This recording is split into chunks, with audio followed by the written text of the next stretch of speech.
All right. Hmm.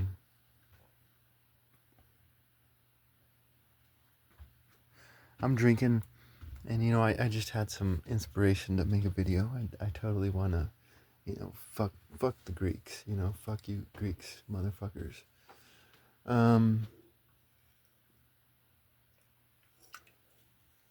So, first of all, you have to look at Egyptian hieroglyphs, right? And if you look at Egyptian hieroglyphs, you'll see that there are certain times where the scribes revolt, and after the revolution, they go around and they erase names from the hieroglyphs.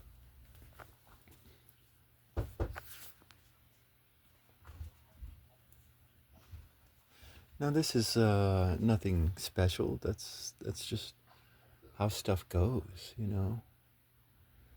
But what you have to understand is that this is exactly what happened with the Greeks, right? Because you have the Athenians come along, and like I read a pre-Athenian book one time, or it was a anti-Athenian book, but they had the traditions of the old Greeks, the pre-Athenian Greeks, and it was a book on virtue. It was a book on how to be a good person, right? And I was reading it. I didn't agree with all of it because I saw social tyranny within it. That kind of muddied it, but a lot of it was good stuff.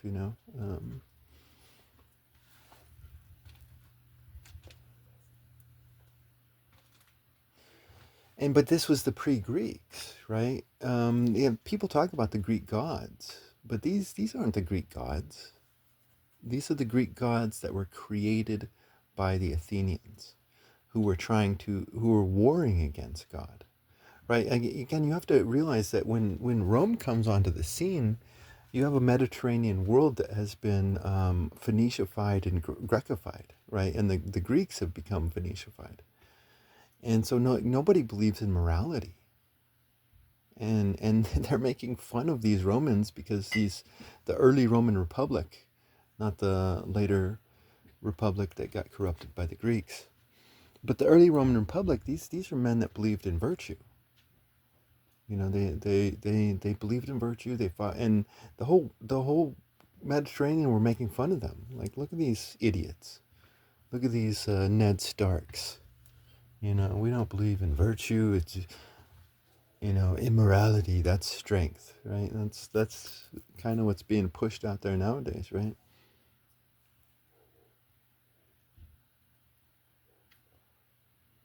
But the Greek gods that we know of are not the Greek gods. These are the Athenian versions, and the Athenian versions of the Greek gods are trying to destroy God. Like, the Athenians are at war with God. They're at war with morality.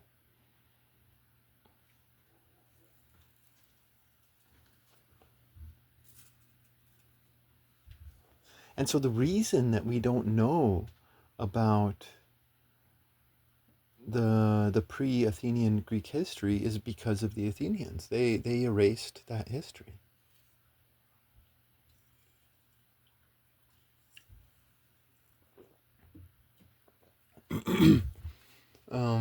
They successfully killed God, and then they died out. Um,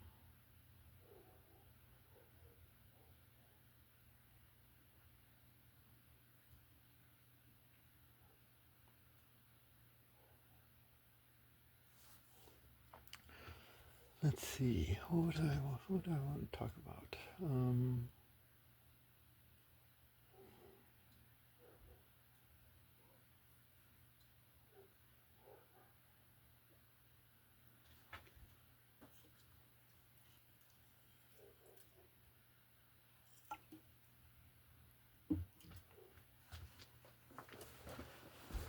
Oh man.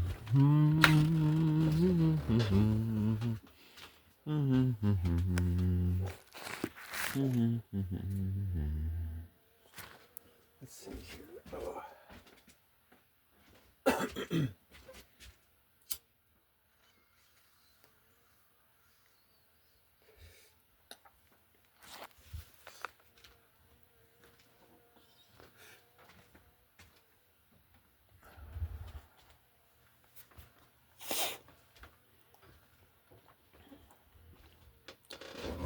Let's see, I got sidetracked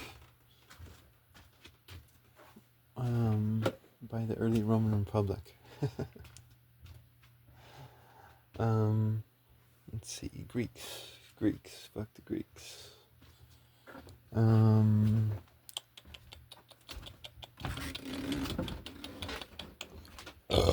I mean, like, it's no wonder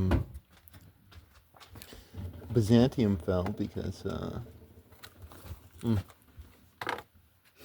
right there. Oh wait, is this unopened? Do you have an open pack? No. Anyways, it's no wonder Byzantium fell because it's like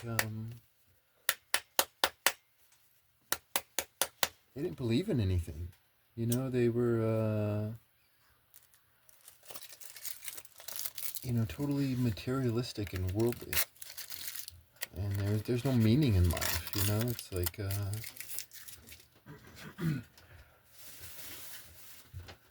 I mean, you have some idiots out there who say that the Greeks are the beginning of Western civilization. Oh God, I hope not. But I mean, that's also the beginning of like nihilism and shit. You know. Do. Hey, what were we talking about before?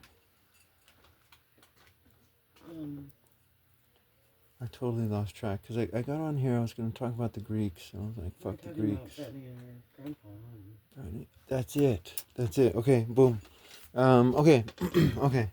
That's what I want to talk about. I read this thing one time, and I wish I remembered it, and I could source it for you and say this is the source. But I read this thing one time. Okay, and it's a Greek history written. I'm pretty sure in Greek times, not in our times, and it was talking about how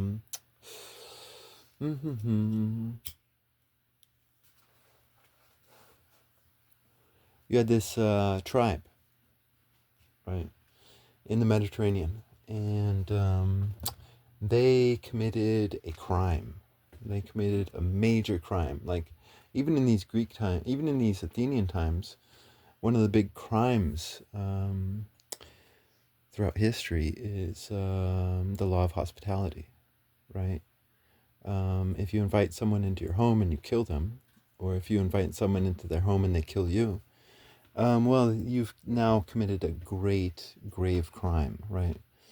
And what these pre-Athenian Greeks used to believe is that if an individual does that, or if a tribe does that, then you have a family curse, or you have a tribal curse, right?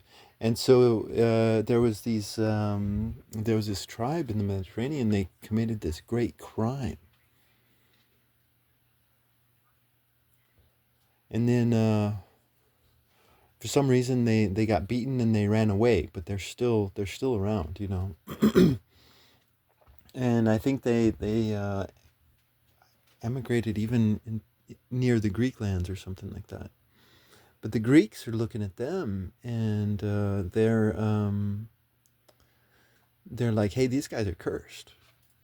This is a tribe that's cursed. Like, at some point in the future, boom, that curse is going to hit them.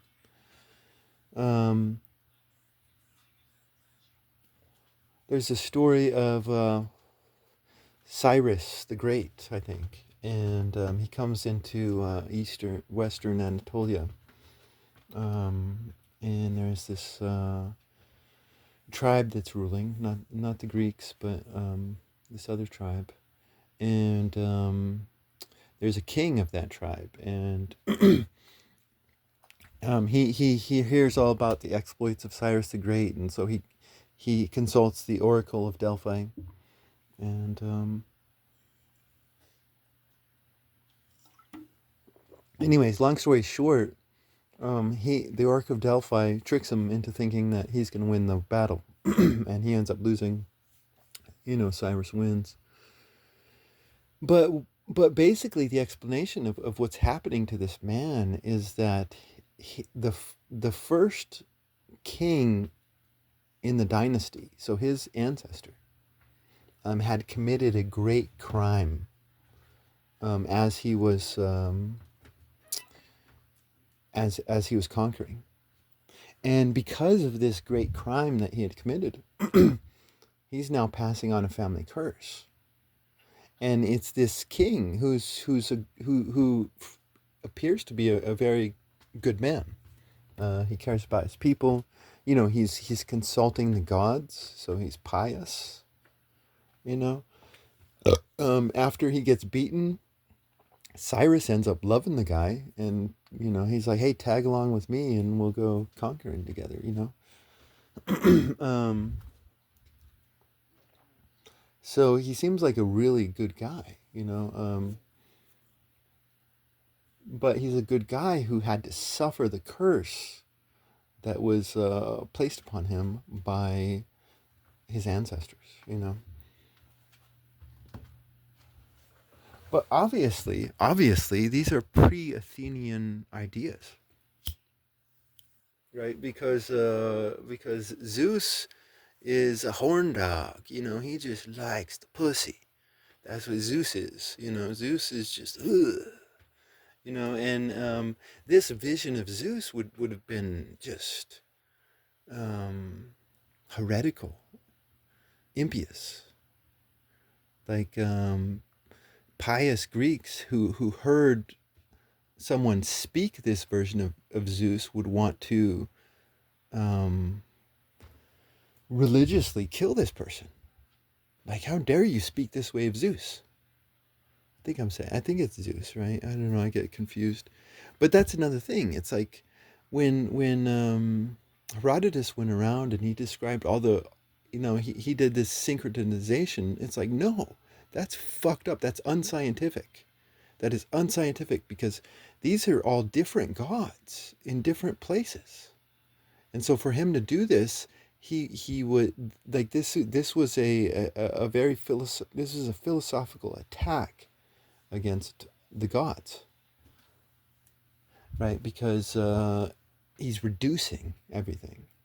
He's killing the variety and reducing everything to warrior god, horn dog god, this god, that god. It's like, no, these are all different peoples who speak completely different languages, and their gods are different. Now, there are going to be some similarities, right? Definitely, between different gods and stuff.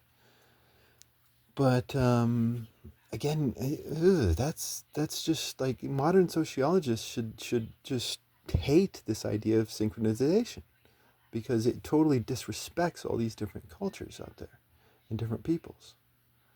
But it's a different way of attacking the gods, right? Um, but yeah, no, it's like I don't know. I guess I want to talk about this because like everything's so fucked up now, But I think we're living the glories of a false history, and that we're in actuality suffering the curses of our pathetic ancestors.